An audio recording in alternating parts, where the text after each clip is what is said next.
Talk about burn rate. There are all types of different views of burn rate. You've been through it. You've seen several cycles. You really want to know? I really do. Okay. Absolutely.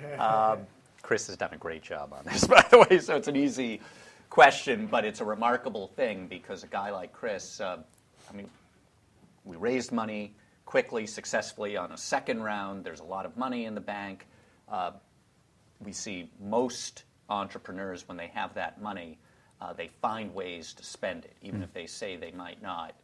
You've done a great job, but why has it been so important for you to really manage that burn rate, keep it very low as you've built the business? You've spent no money on marketing.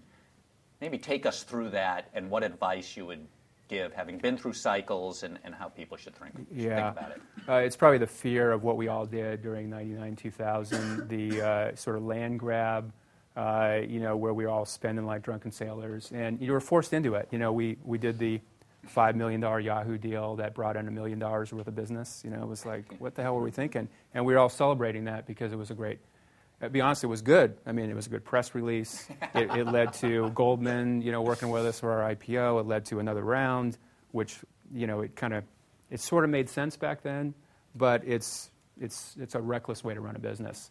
And it was all about marketing. So I think, now it's more of a focus on technology. I would say that's probably definitely the 2.0, kind of element now, and try to find ways of virally marketing.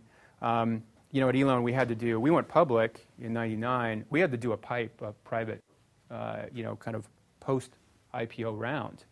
It was so painful. We had to raise $40 million because the market had crashed. We couldn't do a secondary. We would have went out of business. We had probably a couple months runway. And Schwab came up and invested and sort of saved the day. But that was incredibly horrible experience. Never want to do that again. So getting enough money, kind of under your belt to work through, kind of the storms. This is a great time to raise the money now. That's why we raised the second round. We got some great partners. But, being able to have that money in the bank to get through profitability, finding viral ways of spending, not depending too much on the Googles, which are really the crack right now of marketing. And those prices are really getting bid up, especially in finance. That's no way to build a business these days. No, absolutely not.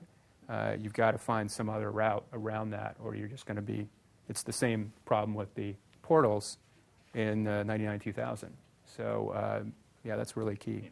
So what I can say, and it sounds so easy, and in 95% of the cases it doesn't happen.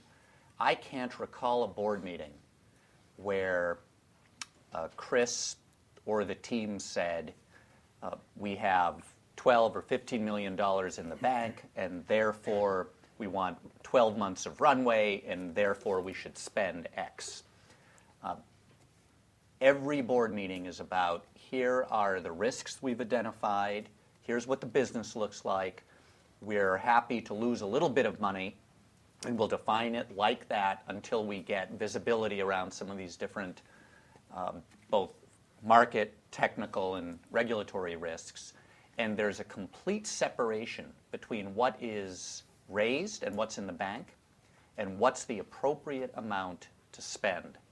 And I can't tell you how important that is and how rare it is to do that. I think that time and time again, I think of the companies that we've seen at Accel, maybe it's just our portfolio, who knows, but 95% of the companies, even if they say, we're going to go out and raise $25 million and we're not going to spend it quickly, the moment that money comes in, something changes. And so I think that it is the rare entrepreneur, Chris is one of them, who can completely separate the two. So the balance sheet's incredibly strong. We have the money. We know we're not going to run out of cash in the next 12 or 18 months, unless you tell me something I don't know. Okay. So we don't sit there and talk about what we could spend. We only talk about what is the minimum amount we can spend to build the right culture, build the right set of milestones, so that we really have visibility on the business. And I see it time and time again.